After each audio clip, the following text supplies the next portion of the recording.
A cidade maravilhosa sofre mais uma vez com a violência urbana. A trégua que o Rio de Janeiro viveu nos últimos 10 anos parece ter chegado ao fim. Os grandes eventos, como a Copa do Mundo e os Jogos Olímpicos, fazem parte do passado, mas a criminalidade é presente.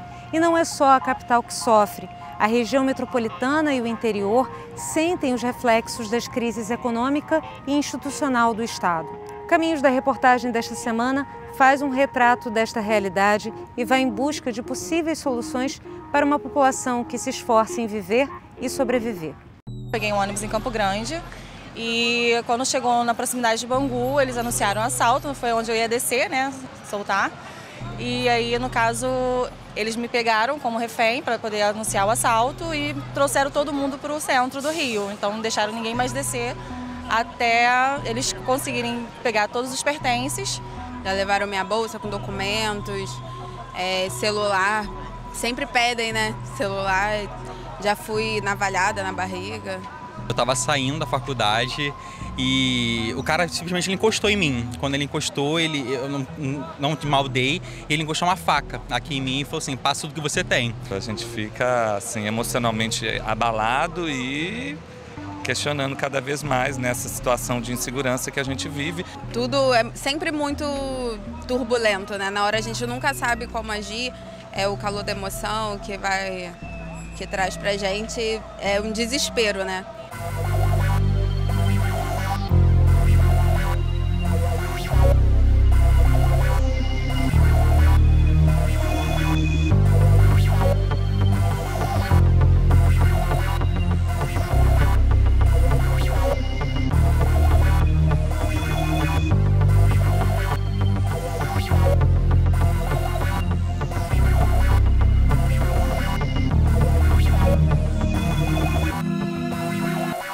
Infelizmente, para os moradores do Rio, existem perigos ainda maiores do que ser assaltado. Ficar em meio a um tiroteio é uma experiência aterrorizante, como mostram essas imagens registradas por um motorista, na linha vermelha, uma das vias expressas da cidade. Olha o tiroteio na avenida, na linha vermelha, tudo parado. É essa cidade que a gente vive. Em meio a tantos disparos, o impasse sobre o que fazer. Ficar no carro ou se abrigar atrás da mureta ou dos veículos. No meio de toda a confusão, é possível ouvir mulheres rezando, desesperadas.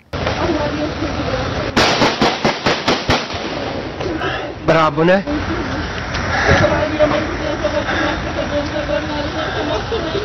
Este não foi um caso isolado. É só buscar nas redes sociais que logo surgem outras imagens de confrontos entre bandidos e autoridades. Ao vivo aí, ao vivo na linha amarela aí, ó, bala comendo firme aqui, ó, na entradinha da Vila do João, mano. Os caras estão botando a bala pra comer, mano. O Erlen é motorista profissional e estava a serviço da empresa quando virou alvo de bandidos. Foi durante a tentativa de roubo de outro veículo no bairro de Bento Ribeiro, subúrbio do Rio. Quando avistei mesmo que os bandidos estavam para pegar o carro da frente, que seriam que ia quis portejo, ele deu uma ré, nisso quando ele deu ré, não deu nem reação para mim. Já bateu no meu carro, isso quando ele bateu no meu carro, que eu tentei voltar, ele bateu de novo e os bandidos só largaram o tiro para cima da gente, entendeu? Ele sim conseguiu sair tranquilo e eu fiquei na rota mesmo dos tiros mesmo vindo para cima de mim, entendeu? Graças a Deus não pegou nenhum em mim e nenhum no carro. Ao contrário de Werley, o tiroteio que colocou a contadora Regina na linha de fogo aconteceu de manhã na Avenida Presidente Vargas, uma das mais movimentadas do centro da cidade. Parando aqui na Praça 11, aqui em frente ao colégio da Tia Seata, nós vimos 3 motociclistas abordando um outro, uma outra pessoa assaltando, e com um revólver com uma pistola em punho. Ele rendeu esse rapaz, ele ficou de mãos ao alto, nós todos no ônibus nos levantamos para ver, algumas pessoas começaram a fotografar e nesse momento escutei o primeiro estampido, o primeiro tiro na lataria do lado esquerdo do carro. O carro onde nós estávamos, no caso do ônibus, e eu me joguei no chão. Daí isso é uma sequência de muitos tiros e gritos, e o pessoal rezando, gritando, e eu também. E eu me preocupei em gravar para o meu marido um áudio no WhatsApp, para me despedir, porque eu me dava como morta. Eu, por alguns instantes, ainda procurei alguma marca de ferimento no meu corpo. A dor era intensa. Eu imagino que somatizei toda aquela tensão, retesando os músculos. Foi um desespero. Um episódio assustador, mesmo para quem já tinha passado por outras situações violentas. Eu passei por, na verdade, 3 episódios muito violentos. Só um carro me roubaram 2 vezes, o mesmo modelo. Eu recuperei, quando eu tinha 8 meses comprado o carro. Depois, um outro episódio também roubaram novamente esse mesmo modelo. Depois mais um outro. E em 2 desses episódios eu estava com a minha filha. Ela estava com 1 ano e 8 meses, na primeira vez que eu fui roubada, o carro roubado, e ela estava presa à cadeirinha, no banco de trás, e eu tive muita dificuldade de retirar. Eu quase parti o braço da minha filha para retirar, porque eles não queriam permitir, com a arma em punho, dizendo que eu não ia tirar, que eu não ia levar. E eu disse, eu vou tirar e eu vou levar, eu vou tirar minha filha daí. Eu me sinto em um lugar que a segurança hoje em dia está muito precária, né? Precário, só penso na minha família, entendeu? Na verdade, eu me sinto ainda apavorado ainda por tudo que aconteceu. Como disse, é uma situação que nunca tinha acontecido comigo. Já tinha visto relatos de outras pessoas, mas quando acontece com a gente, que a gente realmente cai em si, que entra na tua cabeça mesmo, o que está acontecendo na cidade, o caos que está a segurança, entendeu? Uma história de violência, eu acho que a maioria dos cidadãos do Rio tem que contar. Pelo menos um, ou que conhece alguém próximo. Eu confesso que quando chega de noite, esses horários assim à noite, já fico meio com medo de sair agora. Antigamente eu saía direto, de noite, assim, tal. Eu tenho meu emprego, eu tenho um extra que eu também trabalho aí, às vezes aí na madrugada, aqui no tal. Já não estou fazendo mais o extra na madrugada, entendeu? Já parei exatamente com medo dessa situação. Nós somos sobreviventes do dia a dia. Nós lutamos para ir para o trabalho, eu todos os dias pela manhã tenho que ter forças, porque já passei por outros episódios violentos, para vir para o trabalho. Nós precisamos trabalhar, preciso colocar minha filha para o trabalho, meu marido, e a vida segue. Meus pais diziam isso, e a vida segue. O agravamento da violência no Grande Rio e até no interior do estado tem feito com que relatos assim se tornem cada vez mais frequentes. Hoje, tanto a Baixada quanto o interior já acumulam mais homicídios dolosos do que o Rio de Janeiro, mostrando que a violência está se espalhando. E isso é um problema muito estratégico para a segurança pública, porque quanto mais concentrada eu tenho a região em alguns espaços, maior é a minha capacidade de reação. Quanto mais espalhada, mais recursos eu preciso para atender essa onda de violência. Segundo o Instituto de Segurança Pública, os crimes que mais aumentaram de janeiro a março deste ano foram os roubos seguidos de morte, 26,5%, os roubos de veículos, 27,5%, e roubos de carga, mais de 20 por dia, quase a totalidade deles na região metropolitana da capital. Este tipo de crime não parou de crescer nos últimos anos. De 2013 a 2016, o número de casos aumentou mais de 60%. Hoje, a gente sabe onde o roubo de carga está principalmente localizado. Ele se concentra muito ali na região da Pavuna. Ele se concentra muito onde antes a gente tinha uma delegacia de roubo de cargas que foi desativada. Então aí a gente enxerga um dos problemas de gestão. Foi um crime que nos últimos 10 anos a gente não conseguiu dar nenhuma resposta. Ele nunca parou de crescer. O número de mortes violentas também assusta. Só no primeiro trimestre deste ano, de acordo com o levantamento do Instituto, são quase 2.000, a maioria no Grande Rio, um aumento de 20% em relação a 2016.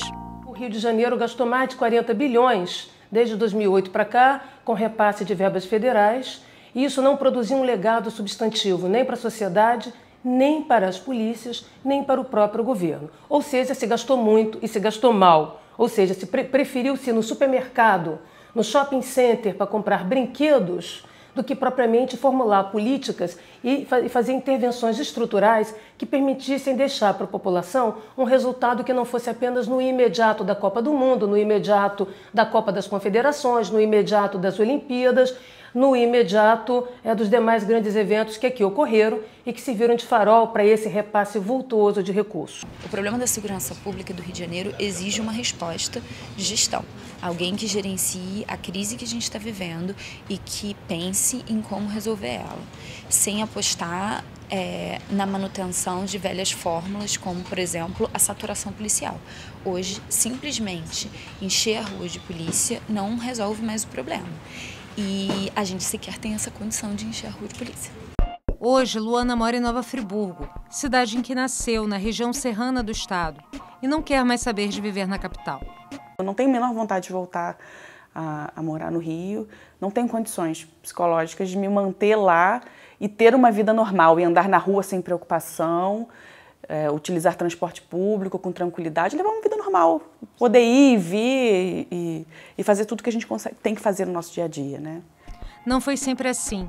A aprovação no vestibular era a chance de uma nova experiência de vida. Eu sempre tive o desejo de fazer faculdade, né? Porque as melhores faculdades estão no Rio de Janeiro. Então eu vivi a minha vida inteira no interior, mas sempre tive esse desejo de fazer faculdade no Rio. E aí passei no vestibular e me mudei e passei a morar no Rio. Eu fui morar inicialmente em Niterói, porque a faculdade era em Niterói, na UF, e me adaptei. Inicialmente não tive grandes problemas, vivia muito bem, pegava ônibus, andava na rua, fazia tudo, levava uma vida normal, como eu levava aqui no interior. Para mim era da mesma forma. O que ela não esperava era que a violência atrapalhasse seus planos. Eu passei por vários assaltos pequenos, mas de fato tudo mudou quando no intervalo de cerca de 2 semanas eu passei por um assalto à mão armada, em que eu estava com algumas amigas minhas, num domingo de manhã, numa loja de conveniência num posto de gasolina, entrou um rapaz armado, enfim, a gente passou um tempo ali dentro, sofremos algumas ameaças e foi bastante traumatizante. E logo em seguida eu passei por um outro assalto em que eu estava andando na rua, próximo também à faculdade, e fui cercada por uns 8 a 10 menores que levaram minha bolsa. Assim, não tive um transtorno maior de violência, mas já muito abalada pelo assalto anterior, aquilo reforçou essa sensação de insegurança. O curso e o trabalho ainda forçaram 2 retornos à capital, mas assim que pôde, voltou para Friburgo. Mesmo aqui, no interior, eu levei um tempo para conseguir voltar a ter uma vida normal, porque você fica com medo de tudo, você passa a ter medo de tudo, você tem medo de sair de casa, você já começa a olhar para as pessoas, você anda na rua, você anda de carro, você tem crises de pânico, e eu tive que fazer terapia, tive que fazer um tratamento, mas é muito complicado, porque uma coisa que me marcou muito foi quando eu fui fazer terapia, e ela dizia para mim o seguinte: quando a pessoa tem um medo de altura, tem um medo de um animal, tem uma fobia, você consegue tratar, porque você consegue mostrar para a pessoa que aquele medo não é real. Ela dizia: eu não consigo mostrar para você que o seu medo não é real. Se eu disser para você que eu não tenho nenhum resquício, nenhum trauma do que eu passei, eu vou estar mentindo. Se você olhar, eu não uso anel, eu não uso joia, eu perdi o hábito. Por quê? Você começa a pensar em formas de minimizar, de não chamar atenção, de tentar não ser assaltada. Então você começa às vezes a sair sem bolsa, você começa a utilizar roupas mais simples, você começa a não utilizar joia, nada, você já pensa assim, eu vou usar um brinco? Não, mas se eu usar um brinco, um cordão, isso vai chamar atenção e eu posso passar por uma situação desagradável, passar por um assalto. Então, você muda. Tiveram mudanças na minha vida que até hoje não se normalizaram.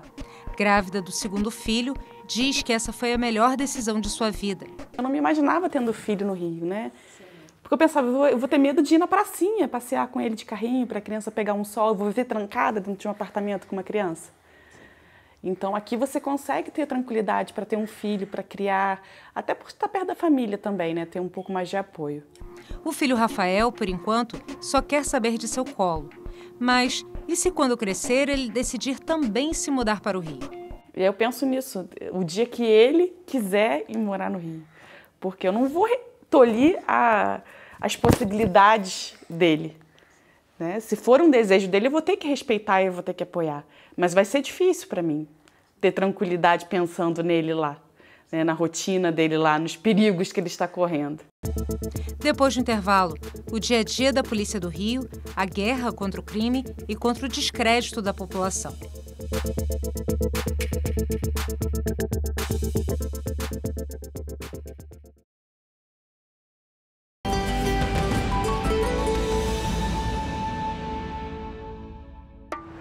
A geografia do Rio de Janeiro ensina a qualquer um que chega por aqui que a cidade é dividida, ou como disse o jornalista Zoenir Ventura, uma cidade partida, realidades vizinhas e opostas. O problema é que as favelas, abandonadas pelo poder público, se transformaram em locais perfeitos para o crime. Para tentar mudar esse quadro, foram criadas as UPPs, Unidades de Polícia Pacificadora. Hoje o projeto está à deriva, questionado até pela atual Secretaria de Segurança. Fica então a pergunta, há uma saída? Ali, tá vindo pra cá, tá gravado. O estresse é um companheiro diário do policial do estado do Rio de Janeiro. Quase sempre ele está exposto a situações extremas. Ele vai atirar.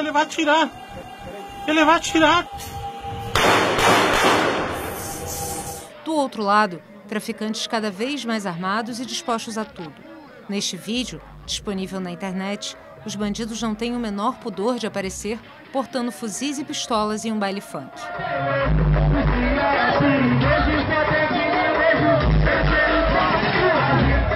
Também filmam confrontos com facções rivais sem esconder o rosto e até parecem se divertir com a troca de tiros.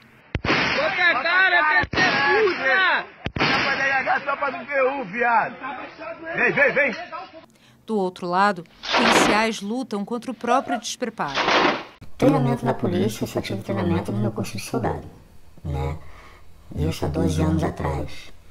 Depois disso, não tive mais treinamento, não tive curso de tiro. Tiro, infelizmente, você aprende pro teu dia a dia, né? Você no confronto direto, porque no curso você só aprende aquelas instruções ali no curso de soldado. Depois disso, eu posso dizer bem sério para você que eu nunca mais tive instrução de tiro, há 12 anos. Este PM, que pediu para não ser identificado, diz que a crise financeira do estado do Rio só agravou a situação da tropa. E denuncia, muitas vezes são os próprios policiais que têm que dar um jeito de consertar os carros patrulha. Olha, a manutenção das viaturas hoje, elas estão precárias. Não existe material de reposição e muitas das vezes é o próprio policial que dá o jeito para poder consertar aquela viatura. É arrumar a peça com um conhecido, é pedir a algum conhecido que possa fornecer um meio de manter aquela viatura para poder estar circulando naquele determinado setor, determinado local ou determinada área de policiamento. Hoje, a manutenção está sendo feita em 70% pelo próprio policial que utiliza aquela viatura. Estamos lidando diretamente com uma escassez de materiais e também de homens, e isso impacta diretamente no policiamento preventivo. Se falta viatura para colocar na rua, se falta homem para colocar na rua, então o policiamento preventivo ele fica deficiente. Se ele fica deficiente, o cometimento de crimes ele tem uma maior possibilidade de ocorrer. Em havendo essa possibilidade de ocorrer, a Polícia Militar vai intervir de forma emergencial. Então, atuando de forma emergencial, nós teremos um aumento do número de confrontos. E isso é o que está acontecendo hoje. Uma polícia reativa, que não é mais a do antes nem durante, mas que espera o tiroteio acontecer, a bala perdida se dar, o assalto rolar, para que ela possa vir atuar, porque ela não tem meios nem modos de hoje se mobilizar para atender às demandas da população. A pressão do dia a dia violento cobrou um preço caro. O policial teve que se afastar do serviço por questões médicas. Ele lamenta que nessa hora mais difícil tenha ficado totalmente desamparado. Não tive apoio nenhum da instituição após esse fato. Eu mesmo tive que procurar o acompanhamento para me afastar, me afastei durante um certo período, porque a polícia ela não te encaminha, ela te deixa, você vai lá e procura, para eles você está muito bem. Infelizmente, a polícia quer colocar o policial na rua, não quer saber como está a saúde dele, precisa de efetivo na rua. O Rio de Janeiro, ele lida com números de guerra. Nosso índice de vitimização ele é extremamente alto. Nosso número de policiais mortos ao ano ele é altíssimo. Ele é absurdo. Mas ainda assim, hoje, o que motiva o policial militar a estar nas ruas é a plena consciência de que o seu papel é fundamental. Se não for o policial militar ali atento ao seu serviço, não haverá mais ninguém que resguarde a vida dos seus familiares, dos seus colegas que estarão de folga, da sociedade como um todo. Então, através dessa conscientização, os policiais militares permanecem nas ruas a despeito das horas extras que não foram pagas, do 13º que ainda não foi recebido, e tudo isso pesa, dói, faz parte de um contexto de violência sistêmica que sofremos, mas a nossa missão está acima de tudo. Para alguns, no entanto, há um limite. Hoje eu penso em deixar a instituição, sim. Quando eu entrei há 2 anos eu não pensava nisso. Hoje eu penso seriamente em deixar. Hoje eu faço uma faculdade, prestes a terminar, e com meu pensamento já a deixar a instituição pelo que você presencia. A falta de investimento, a falta de apoio ao policial. Hoje eu pretendo sair sim, hoje eu penso seriamente em deixar a instituição com o coração partido, porque a gente vê que é uma instituição boa, mas a politicagem que é feita dentro da instituição não tira todo esse apoio. Na hora que nós passarmos a respeitar a vida, saberemos construir políticas públicas de segurança e não vender falsas expectativas de maneira a fazer com que esse cidadão, que também tem direito humano, se transforme nesse zumbi, nesse morto-vivo, reativo a policiar, até o dia seguinte, ao dia de sua morte, até o dia de seu enterro. A declaração da professora pode até parecer exagerada, mas nas áreas de conflito, os confrontos têm sido mais violentos. Veja este outro vídeo. Um veículo blindado da PM, conhecido pelo apelido de Caveirão, é cercado numa comunidade e vira alvo de disparos e até granadas. Aqui na fazendinha, muito danado e tudo. Em resposta, a polícia monta tropas de elite como o Batalhão de Choque e o Batalhão de Operações Especiais. O treinamento é de guerra.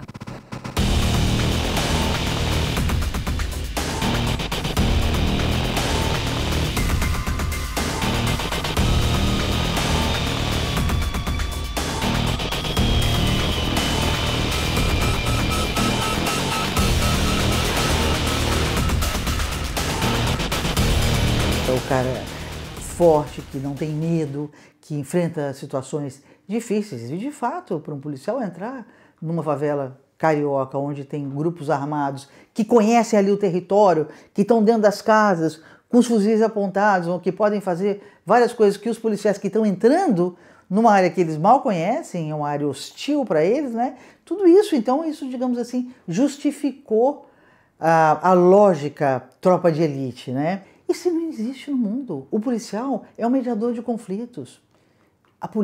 O policial é um mediador. Ele tem muito mais a ver com sociologia e ciências sociais do que com guerra. Mas no caso do Rio de Janeiro, o BOPE produz o seu sentido porque ele entra numa área onde há criminosos utilizando realmente armas de guerra.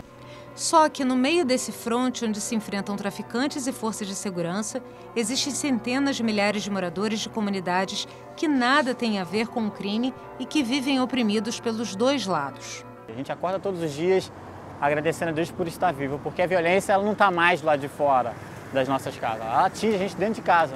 A gente pode estar assistindo televisão, pode estar dormindo e a gente pode ser atingido por uma bala perdida. Então a gente sobrevive a cada dia.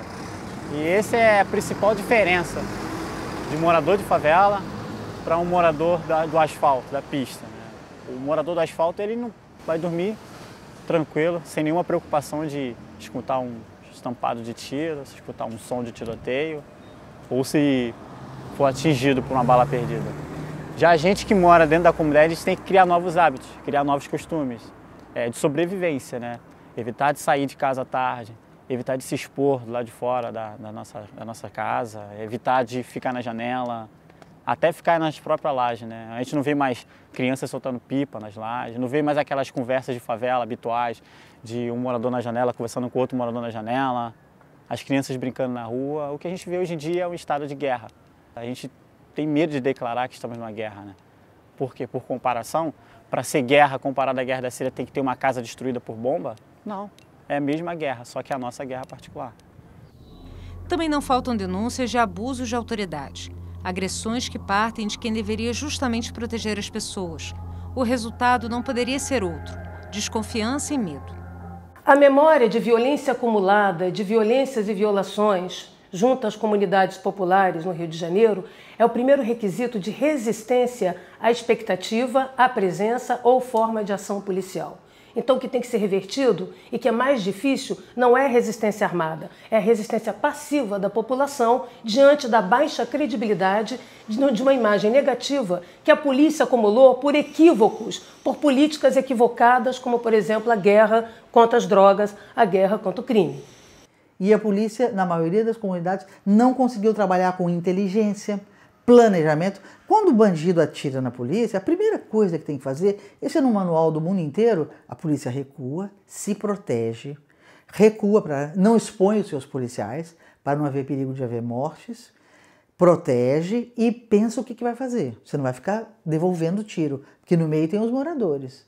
Como que a gente vai ter confiança numa polícia que é truculenta, sabe? Como a gente vai ter confiança na polícia que ela atinge a gente mesmo, né? A polícia que é despreparada. É uma política de segurança desordenada, é uma polícia de segurança sem estratégia. Para a instalação de uma base militar em um local, teve que se ocupar a residência de moradores, para depois instalarem uma base. E para a instalação dessa base militar, 5 pessoas foram mortas na comunidade, por causa de operações. Agora imagine com essa instalação já montada. Eu sinto pena do policial militar que vai trabalhar nessa base, no meio de um fogo cruzado, entendeu? Então, é incessante pra gente, a gente está perdendo, os moradores estão morrendo, como os policiais militares também estão morrendo. Então tá ruim para todos os lados.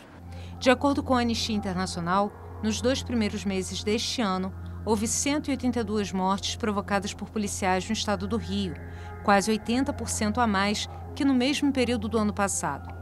Os casos não param de aumentar. Em 2012 foram 419 e em 2016, 920. Outro número alarmante é o de mortes em tiroteios. Foram quase 1.500 confrontos entre janeiro e abril, com 488 mortes, 4 por dia. Quando a gente tem um país que tem fronteiras francamente abertas, que permitem a entrada diária de armas e drogas no terreno, e que essas armas se concentram, cruzam diferentes estados e chegam a um estado destino, que no caso é o Rio de Janeiro, e essas armas estão de livre acesso para jovens de comunidades carentes,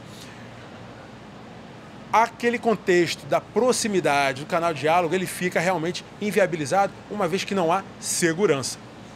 O estabelecimento no terreno, a imposição da paz, ela é um protocolo que tem como base clara a estabilização da área. Se a área não está estável, não é possível estabelecermos novos canais. É uma crise de legitimidade do governo. Não há governo, não há Secretaria de Segurança e não há comandante da PM. O que a gente sente hoje no Rio é que a tropa está mais ou menos na ponta, fazendo intuitivamente o que acha que deve ser feito. Não é que tem um comandante mandando atira e mata. Significa o seguinte, na ponta os policiais estão mais ou menos livres e descontrolados, mais ou menos fazendo o que querem. O uso excessivo da violência, porém, não é o único fator de descrédito da PM junto à população. Denúncias de corrupção surgem a todo momento, como a acusação de que policiais usaram um veículo blindado da PM para levar traficantes até uma comunidade dominada por um bando rival. Isso sem falar do envolvimento de policiais militares nas chamadas milícias, grupos armados que acabaram por se transformar em mais uma facção criminosa do Rio de Janeiro. Quando falamos sobre envolvimento de policiais militares com cometimento de crimes, isso realmente nos incomoda muito. Mas eu também falo em nome de uma corporação que tem mais de 47 mil homens e mulheres de bem que trabalham diariamente com o sacrifício da própria vida em prol dessa sociedade. O tempo de reversão das expectativas para resgatar a credibilidade de uma polícia é longo. Destruir a imagem pública de uma polícia é imediato. Basta um ato de corrupção, um gesto de violência, de uso excessivo de força. Depois do intervalo, o projeto das unidades de polícia pacificadora, do sonho à dura realidade.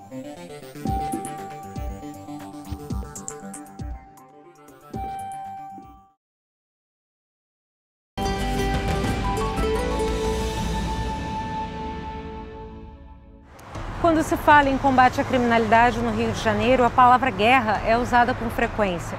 Os policiais que deveriam proteger a cidade saem todos os dias às ruas sem saber se voltam. Só este ano, mais de 70 PMs foram mortos. De dentro da própria tropa surgem denúncias de falta de preparo e de estrutura, uma situação que está ainda pior com a crise do Estado. Mas a polícia também enfrenta outro problema, o descrédito gerado pela truculência e pelas constantes denúncias de corrupção. Ser vizinha do Morro Dona Marta, em Botafogo, zona sul do Rio, não era uma preocupação quando esta militar decidiu comprar um apartamento no bairro. Eu mudei para lá um pouco antes da Copa do Mundo, alguns meses antes. E era tudo muito tranquilo. Passaram as Olimpíadas, pronto. Uma coisa assim, de um mês depois, foram aumentando os assaltos, voltaram a ter tiroteios intensos, sem horário. Se eu vejo algum movimento que eu estou na janela, na rua, carro de polícia passando, eu já fico assustada. Quando eu estou na rua, procuro voltar cedo para casa, não ficar muito tempo na rua. Algumas ruas transversais estão perigosas até durante o dia, da gente passar. Tá? É uma sensação de insegurança mesmo após os eventos. Todo mundo sabe, e é sabido, que grande evento tem hora para começar e hora para acabar, e portanto é simples você fazer uma pronta resposta de policiamento, você criar uma estrutura de interagências capaz de saturar e produzir a tal pronta resposta, porque tem hora para acabar e tem hora para começar. No entanto, quando os eventos acabam, você volta à situação antiga. Por quê? Porque está faltando uma política de policiamento e uma política de segurança pública que dê estabilidade, que faça crescer o resultado produzido no curto prazo. Toda solução de polícia será sempre provisória. O que permite com que essa solução cresça no tempo é uma política pública que dê estabilidade e institucionalidade. O primeiro sinal de perigo veio na forma de intimidação. Eu estava no meu quarto, no computador, tipo meia-noite, e de repente um laser começou a bater no meu olho, batendo no armário. Aí eu passei a ficar com cortina. Se eu estou no meu quarto à noite, vou pro computador, ou até mesmo sentada na minha cama, pode estar o maior calor, eu fecho tudo, fecho janela, fecho cortina, minha cortina é bem grossa, para ficar totalmente isolada da rua.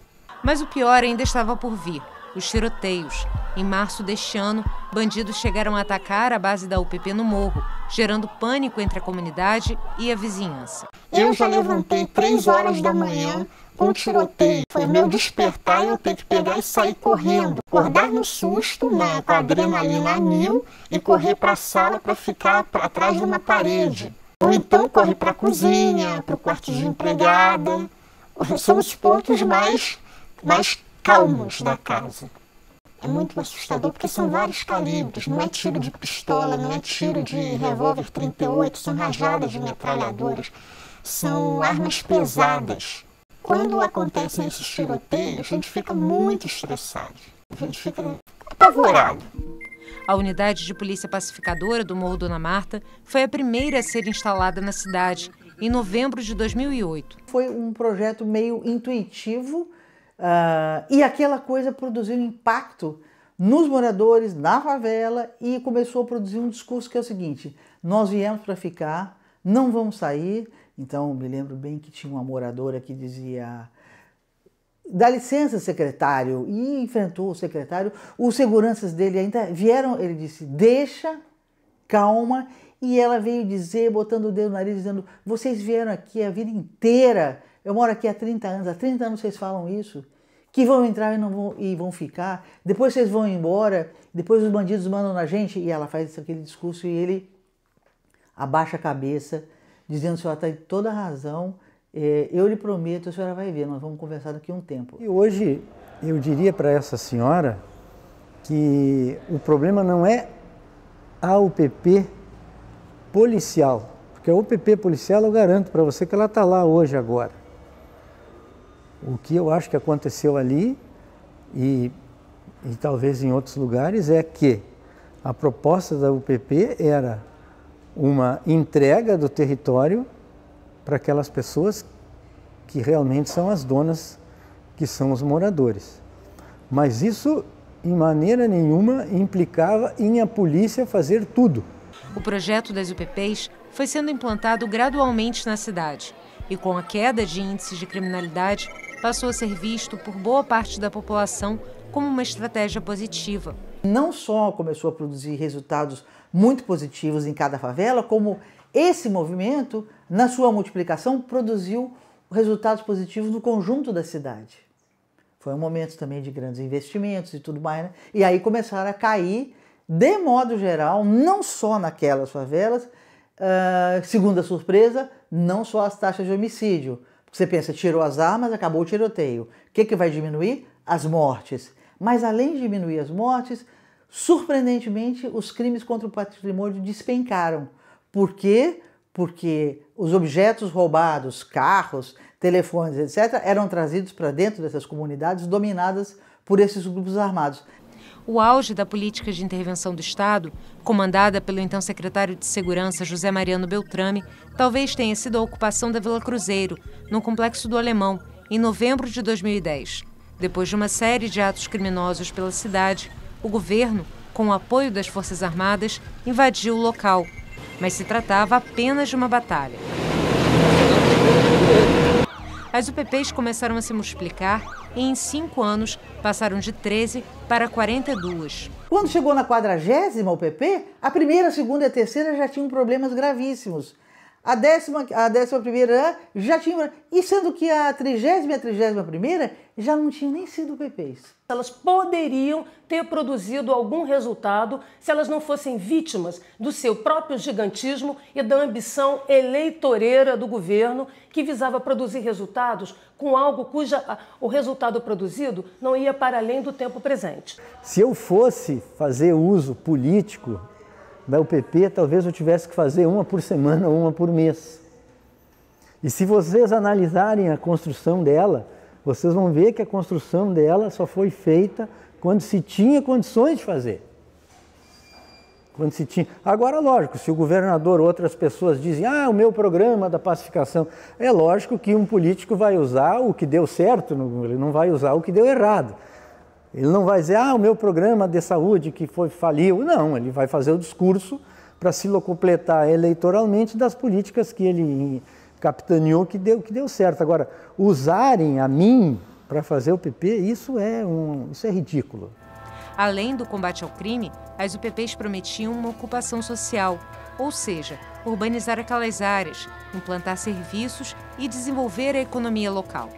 Havia uma estratégia, as UPPs, de recuperar para a órbita da Constituição, do Estado de Direito Democrático, territórios da cidade do Rio de Janeiro, onde o Estado não tem o monopólio da força, onde mães têm que criar filhos, filhas, sujeitas a normas, regras, leis de outros, que esses estados, no seu espaço público, passassem a ser como a cidade normal. E o crime continuaria, o crime teria que se esconder, como faz em qualquer lugar do mundo e como faz na Zona Sul do Rio de Janeiro e outros lugares. e seria combatido de forma normal. A polícia chegou, a pacificação chegou e atrás dela veio as políticas públicas. Mas acabou. Cadê as políticas públicas? O que aconteceu? Foi simplesmente para inglês ver, para gringo ver, a maquiagem. Se você andar pelo entorno do Alemão, você vai ver pacificação, você vai ver as ruas asfaltadas, mas você entra. Ainda é esgoto a céu aberto. Quando chove, alaga, o morador não pode ir para casa, não pode ir para a escola, tem que ficar do lado de fora, tem que ficar do lado de dentro telhado. Como? Como viver assim? Qual foi a participação da Guarda Municipal? Qual foi a participação da Prefeitura? Qual foi a participação da SEDAI? Qual foi a participação do saneamento básico? Qual foi a participação, enfim, da saúde, do transporte? No que você pôde ajudar? Qual foi a participação da pavimentação? Por que não se criou uma política habitacional para determinados lugares? Então você vê que como as coisas são de uma certa forma ingratas, né? As únicas instituições que fizeram, que botaram a cara para fazer e mostraram com resultados que estão até hoje lá armazenados, que é possível diminuir essas coisas, são as que hoje são criticadas e são as que hoje têm que dar explicação. O principal inimigo da UPP estava dentro do próprio Estado, nas setores do Estado, seja da Polícia Militar, seja da Polícia Civil e de outras agências públicas que sabotaram por dentro o processo das UPPs. Porque para produzir o resultado da UPP não basta policiamento ostensivo, não basta o policial ser soldadinho de chumbo, sentinela de comunidade. É preciso um trabalho de investigação, de inteligência, de pronta resposta tática em apoio à atividade convencional de patrulhamento que ele estava. Tiraram um ano do poder e chegou uma polícia militar sobre a qual puseram um peso nas costas muito acima do que a instituição ou qualquer força de segurança tem que assumir. O comandante da UPP passava a decidir baile funk, passava a decidir horário de baile funk, intermediar conflitos e participar da vida da comunidade de uma forma que não cabe às forças de segurança. Caberia a conselhos democráticos, com mães, padres, empreendedores, pastores. Eu acho que houve mais uma falta de visão política. Eram os anos de vacas gordas, os anos de dinheiro para tudo quanto é lado. Hoje a gente está vendo como é que a coisa funcionava. Então havia essa prepotência de tratar uma situação extremamente complexa como se fosse uma questão de treinar diferente os PMs. Não existe isso, isso é muito pouco perto da complexidade da situação. A experiência da UPP é de uma polícia baseada na legitimidade e não no uso da força. Quando o policial da UPP dá tiro num criminoso e esse tiro passa por cima de uma casa e quase mata uma criança ou às vezes mata, a lógica do policiamento de proximidade foi, digamos assim, mortalmente ferida. E assim sucessivamente até que ela se destrói. Recentemente, o novo secretário de Segurança, com quem tentamos marcar uma entrevista durante as últimas 3 semanas, afirmou que as unidades de polícia pacificadora devem ser revistas. A UPP foi uma tentativa, hoje nós percebendo, ousada demais do governo estadual, com o instrumento que ele tinha de segurança pública local. A experiência da Colômbia é um governo federal, com todos os poderes, todos os entes, nós fomos ousados demais. E talvez estejamos pagando um preço caro por ter tido essa tentativa de levar paz a todas as áreas, inclusive a essas áreas mais carentes. O Estado tem que ser ousado para enfrentar algo extremamente ousado, sob pena destas coisas um dia virem a ser mais ousadas que o próprio Estado. Então nós fomos ousados e tem que ser ousado, e se fosse eu, continuaria sendo cada vez mais ousado. Retirar os policiais hoje teria esse significado. É muito grave quem está propondo isso. De dizer, tira a polícia das favelas, eles são 10 mil homens, tira eles de lá, diz o seguinte, você está passando a seguinte ideia, a favela é do traficante mesmo, deixa eles lá, favela se dá bem com o tráfico, deixa eles lá. E nós vamos então proteger o asfalto e utilizar esses 10 mil homens nas ruas da cidade para proteger as áreas, as classes mais abastadas. Eu acho que isso seria um desastre total. Eu já ouvi, infelizmente já ouvi, vamos acabar com a UPP. Eu fiquei pensando naquilo, ok, Eu acho que recuar não é um ato de covardia, pode ser uma estratégia. Eu vou recuar para me engrandecer e voltar. Mas eu fico pensando o seguinte, se o cara quer acabar, ele quer tirar esses 10 mil policiais que tem nas UPP, quer botar aqui para cuidar da classe média.